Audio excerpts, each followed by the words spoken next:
नमस्कार साथियों, जैसा कि आपने थंबनेल के अंदर देखा है कि रीट के लिए हम कुछ बात करने वाले हैं। तो जब भी अपन कोई नई तैयारी के अंदर या नए स्टेज के अंदर या कुछ नया करने का प्रयास करते हैं, तो उस समय हमारे दिमाग के अंदर बहुत सारे क्वेश्चंस होते हैं। कैसे होगा, क्या चाहिएगा, क्या नहीं चाहिएगा, इस तरह की बहुत सारी जो थ्योरीज है वो हमारे दिमाग के अंदर चलती है।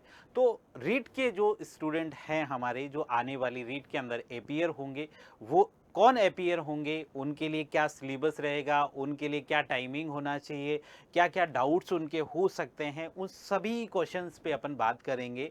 तो बहुत अच्छे से मन लगाकर इस वीडियो को आप अटेंड करें। इस वीडियो के अंदर एक एक पॉइंट मैं आपका क्लियर कर दूंगा कि फर्स्ट लैंग्वेज क्या होती है, सेकंड लैंग्वेज। सबसे ज़्यादा जो कन्फ्यूज़न होता है वो लैंग्वेज का ही होता है कि first language Hindi, second language Hindi, first language English, second language English, Sanskrit. कई भाई ऐसे ऐसे हमारे कमेंट आते हैं कि भाई संस्कृत मेरे सब्जेक्ट में है कि नहीं है। सर भाई, तूने संस्कृत लिया है कि नहीं लिया है, ये भी तो देखना होगा। तो ऐसे बहुत सारे स्टूडेंट होते हैं जिनको रीट का जो सिलेबस है, रीट का जो मेथड है, रीट किस तरह से होगा, क्या सिलेबस होगा, ये चीज़ करने में बहुत दिक्कत आती है। तो अपन छोटे से वीडियो के अंदर इसकी बात करते हैं। तो देखो, रीट के अंदर सबसे पहले अपन जो यहाँ पे 90 प्लस आपका स्कोर लिखा हुआ है, ये 90 प्लस हालांकि मैंने इसलिए लिखा है कि रीट के अंदर रीट प्री जो हमारा होता है उसके अंदर एक मिनिमम मार्क्स चाहिए होते हैं। वो अलग अलग कैटेगरी के अंदर अलग अलग है, उनकी बात भी अपन करेंगे। लेकिन एक बार अगर अपन 90 प्लस स्कोर कर देते हैं तो आप किसी भी कैटेगरी के अंदर हैं, आपका रेट क्लियर हो जाएगा। अब कोई SC ST से या EWS से, कोई OBC से ये कहता है कि भाई मेरे तो 90 से कम आए, अब कितने कम आए, पास होगा कि नहीं होगा, उसकी बात भी अपन करेंगे यहाँ पे। लेकिन अभी जो है अपन 90 प्लस, अगर आप किसी भी कैटेगरी से हैं तो 90 प्लस स्कोर कर देते हैं तो कोई दिक्कत नहीं है, आप आराम से पास कर जाएंगे। ठीक है। अब देखो, रीट 2026 के अंदर सिलेबस, टाइम टेबल, इन सब की बात करेंगे। सही रणनीति क्या है आपका, स्टडी टाइम टेबल क्या होता है, ये सारी चीज़ें भी अपन बात करें। कितने घंटे पढ़े, क्योंकि कई सारे कमेंट तो ऐसे भी आते, सर कितना घंटा पढ़ो तुम्हारी रीट हो जाए। भाई, पढ़ाई को अपन जो है घंटे के अंदर अपनों को नहीं लेना है। पढ़ाई किस तरह से करनी है इसकी बात मैं आपको बता दूंगा। ठीक है। अब देखो, सबसे पहले हमारा दिमाग का क्वेश्चन है कि भाई रीट प्री है क्या, मतलब क्या चीज है, रीट करना क्या है, इसका होगा क्या इससे। तो रीट एक आपका प्री परीक्षा है, पात्रता परीक्षा है। ये उन स्टूडेंट के लिए पात्रता परीक्षा है जो स्टूडेंट टीचिंग का एग्जाम देने वाले हैं। रीट का एग्जाम थर्ड ग्रेड के लिए होता है। थर्ड ग्रेड के अंदर भी आपको दो लेवल मिलेंगे। एक लेवल मिलेगा आपका पहली से पांचवी तक, फर्स्ट टू फिफ्थ क्लास तक जो पढ़ाते हैं उनको लेवल फर्स्ट, उनके लिए BSTC चाहिए होता है। और जो सेकंड लेवल होता है हमारा, छठी से आठवीं तक जो टीचर पढ़ाते हैं, थर्ड ग्रेड के अंदर ही है, उनको बीएड की आवश्यकता होती है। तो वो लोग जो जिनके पास बीएड है या जो बीएड के अंदर जिनका एडमिशन हो रहा है, जैसे अभी हमारे जो सिलेक्शन हब के साथी हैं जो पीटीटी की तैयारी कर रहे हैं, जो BSTC की तैयारी कर रहे हैं, तो उनके लिए ये है कि भाई अभी उनका एडमिशन हो जाता है, कोई कॉलेज उनको मिल जाती है, तो कॉलेज में फर्स्ट ईयर के अगर आप स्टूडेंट हो गए तो आप रीट दे पाएंगे। ठीक है। अब देखो, रीट सबसे पहले क्या है कि भाई हम कह रहे हैं ये पात्रता परीक्षा है, इसके अंदर आपको टॉप नहीं करना है कि भाई मेरे को राजस्थान में पहले नंबर आना है, डजेंट मैटर, आपको बस पास करना है। क्वालिफाइंग कट ऑफ है हमारी, उसको क्लियर करना है। जैसा थंबनेल पे मैंने बताया 90 नंबर आपको लाने हैं, बस टोटल नंबर कितने होते हैं अभी बात करते हैं अपन। ठीक है।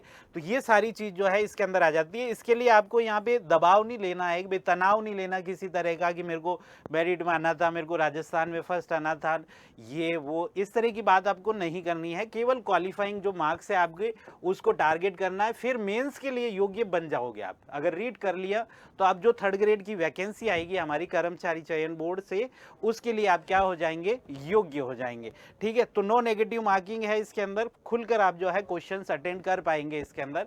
देखो, अब आगे बात है कि भाई भ्रम क्या है हमारा प्री बनाम मेंस को लेके, कि भाई एक हमारा मेंस होता है, एक प्री होता है। कि प्री तो कौन सा है हमारा, जिसको अपन रीड कहते हैं, और मेंस कौन सा होता है, जो वैकेंसी आएगी कि भाई इतने टीचर हमें चाहिए। भाई रीड का तो एक सर्टिफिकेट मिलेगा जिससे कि हम टीचिंग का एग्जाम दे पाएंगे, थर्ड ग्रेड की जो वैकेंसी आएगी उसका एग्जाम दे पाएंगे। लेकिन नौकरी किससे लगेगी, नौकरी तो जो रीट मेंस है हमारा उससे लगेगी। नौकरी किससे लगेगी? इससे लगेगी। इससे तो हम क्या होंगे, इस एग्जाम को देने के योग्य होंगे कि अब आप इसको दे सकते हैं। जैसे हमारा सीईटी चल रहा है, सीईटी क्या है कि भी पटवारी ग्राम सेवक आपकी जो वैकेंसी आने वाली है उस वैकेंसी के अंदर बैठने की पात्रता ही है सीईटी। अब जिन्होंने सीईटी नहीं दिया वो एलडीसी दे पा रहे हैं क्या? बी वाला जिन्होंने 2024 के अंदर सीईटी नहीं दिया है वो एलडीसी के अंदर बैठ पा रहे क्या? नहीं बैठ पा रहे, क्योंकि वो योग्यता थी एलडीसी में बैठने के लिए। ठीक है, वैसे के वैसे इस एग्जाम में बैठने के लिए हमारी योग्यता है रीट पात्रता परीक्षा। ये सिर्फ क्वालिफाइंग करना है अपनों को, इसके अंदर कोई मेरिट में आपको नहीं आना है। ये 150 नंबर का कुल जो है पेपर होता है, 150 नंबर का पेपर होता है और इसके अंदर 150 ही आपके प्रश्न आते हैं और समय जो होता है इसके अंदर 2.5 घंटे का समय होता है। सबसे बड़ा फायदा ये है कि भाई इसमें कोई नेगेटिव मार्किंग नहीं है आपकी, तो खुलकर जो है दबा के आप ऑप्शन लगाए, किसी में ए लगाए, किसी में बी लगाए, किसी में सी लगाए, जो आता है वो सही लगा दें आप। ठीक है, तो ये सारा चीज जो है किसके अंदर होता है, इस रीट प्री के अंदर होता है। कोई नेगेटिव मार्किंग नहीं है और एक बार अगर आपने पास कर ली दोबारा रीट देने की आवश्यकता नहीं है, आपको मेंस के अंदर ही बैठना है सीधा सीधा। ठीक है, जो मेंस होता है उसके लिए अपन अलग से बात करेंगे, लेकिन एक थोड़ा सा परफॉर्म आप देख सकते हैं कि इस ये 300 नंबर का होता है। क्वेश्चन इसके अंदर भी 150 है, क्वेश्चन इसके अंदर भी 150, लेकिन सिलेबस का थोड़ा सा डिफरेंस रहेगा। समय इसके अंदर 2 घंटे है, नेगेटिव मार्किंग इसके अंदर 1/3 होती है, तो ये ध्यान रखिएगा। इसके अंदर नेगेटिव है, लेकिन जो प्री परीक्षा जिसके लिए अपन बात कर रहे हैं उसके अंदर आपकी नेगेटिव मार्किंग बिल्कुल भी नहीं है। ठीक है, अब आगे चलो। आगे बात है कि भाई परीक्षा का गणित क्या रहता है, तो हमने कहा कि भाई 150 नंबर है, 150 ही क्वेश्चन है और 150 ही मिनट मिल रहे हैं आपको, तो सीधी सी बात है भाई एक प्रश्न के लिए आपको 1 अंक मिलेगा और 1 मिनट का समय मिलेगा। सिंपल सी बात है।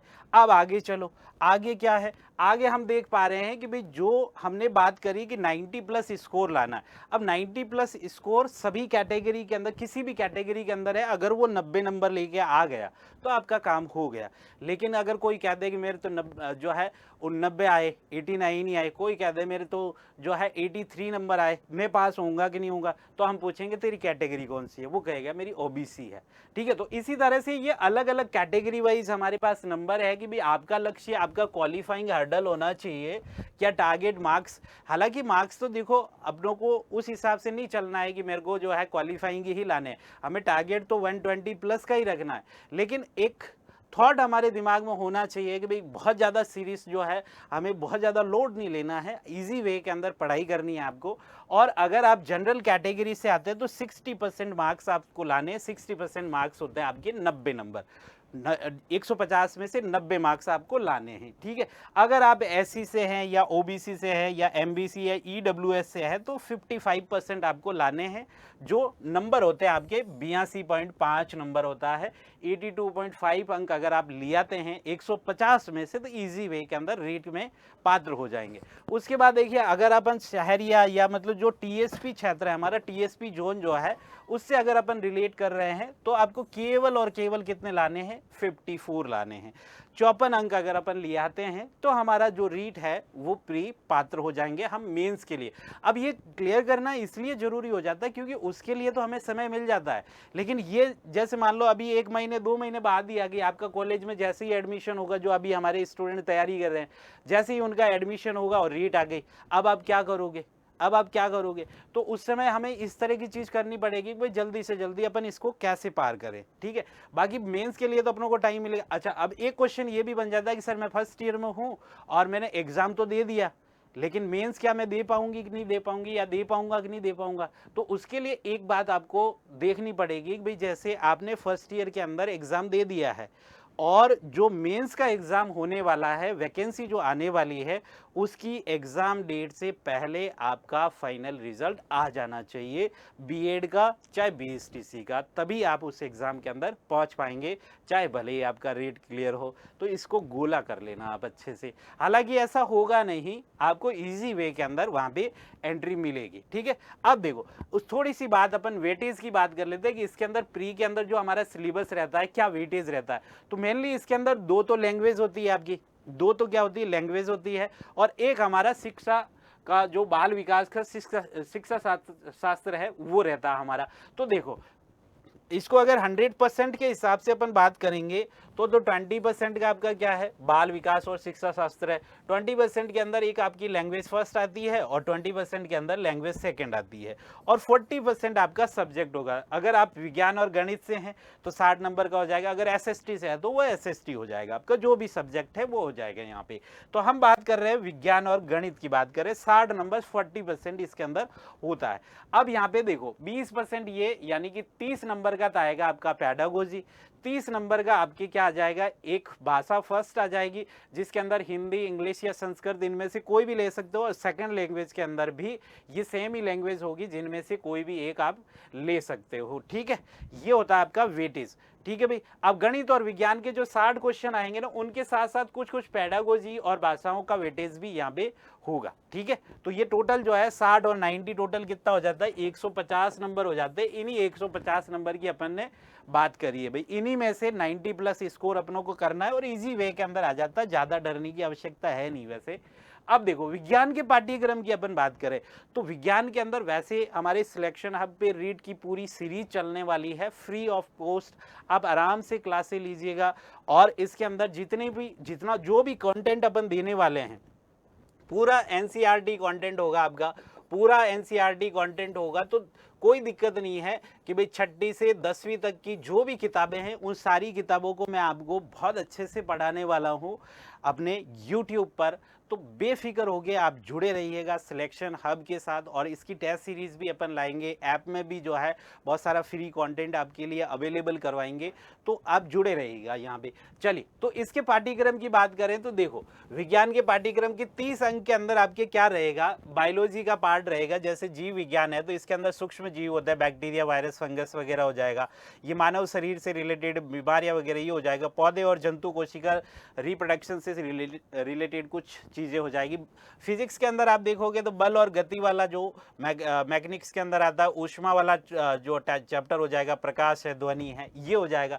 इसके अलावा केमिस्ट्री के अंदर परमाणु और अणु से रिलेटेड अम्ल, क्षार, लवण हो जाएगा। ग्रीन हाउस प्रभाव और हाइड्रोकार्बन कार्बन वाला चैप्टर हो जाएगा आपका। और पेडागोजी के अंदर आप देखोगे सौर मंडल है, दैनिक जीवन में विज्ञान और नवाचार, इनोवेशन जो है यहाँ पे हो जाता है। तो सिलेबस कोई बहुत बड़ा सिलेबस नहीं है और आप प्री के पेपर देखोगे तो बहुत इजी क्वेश्चन आपको मिलेंगे। और एनसीईआरटी अगर आपने 6 to 10 पढ़ रखा है तो बहुत इजी वे के अंदर आपको ये मिल जाएगा। ठीक है, अब आप देखो यहाँ पे गणित का पाठ्यक्रम अपन देखते हैं। गणित भी आपको कितना मिलेगा, 30 नंबर का, और जो हमारा बायो है वो भी आपको कितने नंबर का मिल जाएगा, 30 नंबर का मिल जाएगा। अब देखो इसके अंदर गणित के अंदर जो अर्थमेटिक का पार्ट है उसके अंदर साधारण ब्याज, चक्रवृद्धि ब्याज, अनुपात, समानुपात और ये परसेंटेज वाला हो जाएगा। मेंसुरेशन के अंदर आपको रेखाएं, कोण, त्रिभुज और समतलीय आकृतियों का क्षेत्रफल ये मिल जाएगा, घन, क्यूबॉइड वगैरह ये मिल जाएगा।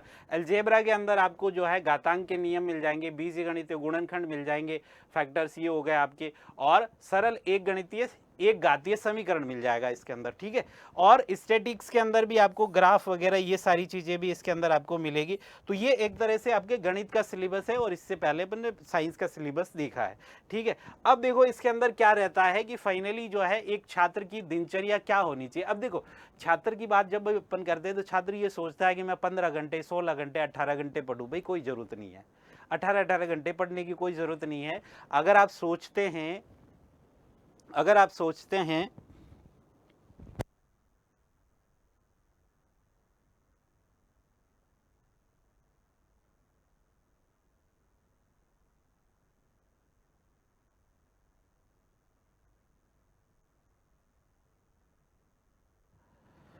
चलो, तो एक छात्र का क्या रूटीन होना चाहिए ये मैं बता रहा था आपको कि यहाँ पे क्या रूटीन होना चाहिए हमारा। देखो भाई 15-16 घंटे वाली बात तो आप भूल ही जाओ। मैं तो ये कह रहा हूँ कि भाई आप 6 घंटे भी डेली पढ़ते हो ना, अगर आप 6 घंटे भी, 6 हार्स भी अगर आप डेली पढ़ते हो, उसके अंदर भले आप लाइव क्लासेस भी जोड़ लो, उसके अंदर भले आप जो है आपकी सेल्फ स्टडी है उसको भी जोड़ लो, 6 घंटे। लेकिन भाई 6 घंटे का मतलब 6 घंटे, ऐसा नहीं है 3 दिन शादी में जाके आ गया फिर 6 घंटे पढ़ रहा हूँ, फिर 2 दिन कहीं जाके आ गया 6 घंटे पढ़ रहा हूँ। ऐसा नहीं होना चाहिए।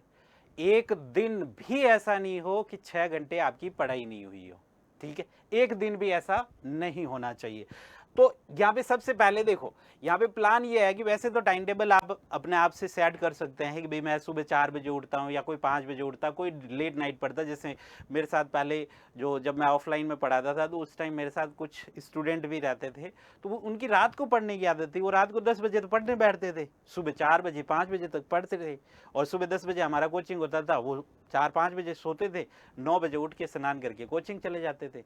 तो ऐसा भी सिस्टम होता है। तो पढ़ने का एक टाइम होता है, वो अपने हिसाब से आप देख सकते हैं। लेकिन जनरली आप देखो 9 से 12 अगर आप देखोगे तो सबसे कठिन विषय जो है वो सुबह के टाइम में पढ़ने चाहिए आपको, ताकि इजी वे के अंदर उनको अपन क्लियर कर पाएँ, ठीक है। और दोपहर का जो टाइम होता है उसके अंदर जनरली जो है आपको ऑब्जेक्टिव वगैरह इस तरह का कोई प्रैक्टिस करना चाहिए, एमसीक्यूज प्रैक्टिस करना चाहिए। कोई लाइव क्लास अगर आप देख रहे हो, जैसे हमारी क्लास चलेगी तो उस क्लास को आप देख रहे हो, तो उस समय प्रैक्टिस सेशन वगैरह होना चाहिए। दोपहर का जो समय होता है, लास्ट का जो समय होता है हमारा, 2 से शाम तक ले सकते हो। जो सेल्फ स्टडी का समय होता है ना, जो कठिन चीजें हैं वो आप सुबह सुबह कंप्लीट कर लें उनको, उसके बाद जो है दूसरी चीजें आप देख सकते हैं, ठीक है। 15 घंटे पढ़ने की कोई आवश्यकता नहीं है, केवल अपनों को पास करना है यहाँ पे। और रात के समय के अंदर भी आप जो है कुछ कुछ चीजें आप देख सकते हैं, लेकिन होनी चाहिए आपकी कंसिस्टेंसी। एक भी दिन ऐसा नहीं हो कि उस दिन अपना हमारी पढ़ाई नहीं हुई है, ठीक है। चलो उसके बाद जो है हम बात करते हैं फाइनली हमें सफलता का अंतिम मूल मंत्र हमारा क्या होना चाहिए, इसके ऊपर अपन बात करते हैं। एक बार देखो भाई, आपका सफलता का अंतिम मंत्र क्या होना चाहिए। फाइनल चेकलिस्ट है आपके पास। सबसे पहले आपको सिलेबस का एक एक बिंदु समझ लेना चाहिए। सिलेबस जो है आपका एक एक बिंदु आपको समझ लेना है, ठीक है। याद रखिए कि कोई नेगेटिव मार्किंग नहीं है, पूरे 150 क्वेश्चन आपको यहाँ पे हल करने हैं, छोड़ने नहीं है, ठीक है। उसके बाद 90 अंक का हर्डल पार करने के लिए अपनी मजबूत भाषा L1 L2 पर फोकस करें। अब यहाँ पे भी समस्या आती है कि सर लेवल 1 में कौन सी लूँ, लेवल सेकंड में कौन सी लूँ। सिंपल सी बात है, लेवल 1 में हिंदी ले लो, सेकंड में आप इंग्लिश या संस्कृत जो भी आपकी भाषा है उसको ले लो। तीनों भाषाएं लेने की आवश्यकता। कई स्टूडेंट तो ऐसे भी है जिनको ये लगता है कि तीनों भाषाएं लेनी है, तीनों नहीं है, 2 ही भाषा होती है। या तो हिंदी इंग्लिश ले लो, या इंग्लिश संस्कृत ले लो, या संस्कृत हिंदी ले लो। इस तरह से 2 ही भाषा लेनी होती है। पहली भाषा के अंदर आप हिंदी को रख लो, सेकंड के अंदर आप किसको रख लो। लेकिन राजा एक चीज ध्यान रखना, जो रीट का पेपर आता है ना, उसके अंदर ये सारी भाषाएं आती है। ये सारी भाषाएं अपन कंफ्यूज हो जाते हैं कि हमें कौन सी भाषा करनी है। हिंदी लेवल 1 में भी है और लेवल L2 में भी हिंदी है, ठीक है। तो वहाँ पे आपको ध्यान रखना पड़ेगा कि मेरी फर्स्ट लैंग्वेज कौन सी है, सेकंड लैंग्वेज कौन सी है, ठीक है। तो इस तरह से जब आप फॉर्म भरेंगे, जब आप एग्जाम देंगे, तो डेफिनेटली आपको ये सारी चीज़ पता लग जाएगी। अब डेली टाइम टेबल जो है 9 से 12, 2 से 6 और 9 से 12 रात का मैंने बताया है। इस तरह को आप जो है टाइम बांट के थोड़ा फॉलो कर सकते हैं। कई बार अपनों को लगता है यार टाइम मिलता ही नहीं है। टाइम को आप थोड़ा सा टाइम जोन के अंदर बांटेंगे तो आपको सोने का समय भी मिलेगा, आपको पढ़ने का समय भी मिलेगा, आपको खाने का समय भी मिलेगा। अपने क्या है कि उल्टे सीधे चलते रहते हैं। हम इंस्टाग्राम देखने के लिए बैठ गए, आधा घंटा चला गया, पता ही नहीं चला, ठीक है। तो इस तरह की चीज आपको नहीं करनी है। सोशल मीडिया से बहुत दूर चले जाना है आपको, सोशल मीडिया से बहुत दूर चले जाना है। साथ में अगर आप कोई, कई लड़के ऐसे भी है जो यूट्यूब वगैरह चलाते हैं, तो अपना काम किया और फ्री करो उसको, ठीक है। रील्स वगैरह के चक्कर में नहीं पड़ना, मेरा कहने का मतलब ये है। बाकी तो देखो, हमें टेलीग्राम भी यूज़ करना पड़ेगा, हमें जो है यूट्यूब को भी यूज़ करना पड़ेगा, हमें जो है कई सारी ऐप्स को भी यूज़ करना पड़ेगा, लेकिन हमें उन चीज़ों को यूज़ नहीं करना है जो हमारा समय खराब करती है, ठीक है। तो ये थी आपके रेट जो है लेवल सेकंड के लिए, जो 6वीं से 8वीं है, विज्ञान और गणित की स्ट्रैटेजिक वीडियो, जिसके अंदर मैंने सारी चीज़ों को क्लियर किया है। फिर भी अगर किसी तरह का कोई डाउट रह जाता है तो आप कमेंट बॉक्स के अंदर पिनअप कीजिएगा। और अगर वीडियो अच्छा लगा है तो सिलेक्शन हब यूट्यूब चैनल को ज़रूर फॉलो कीजिएगा। और बहुत जल्द हम ला रहे हैं रीट के लिए टेस्ट सीरीज़, और रीट के लिए आपके यूट्यूब के ऊपर जो है हम MCQs प्रैक्टिस ला रहे हैं हर सब्जेक्ट की। तो उसको बिल्कुल जो है आप अटेंड कीजिएगा और चैनल को सब्सक्राइब करना बिल्कुल भी ना भूलें। धन्यवाद।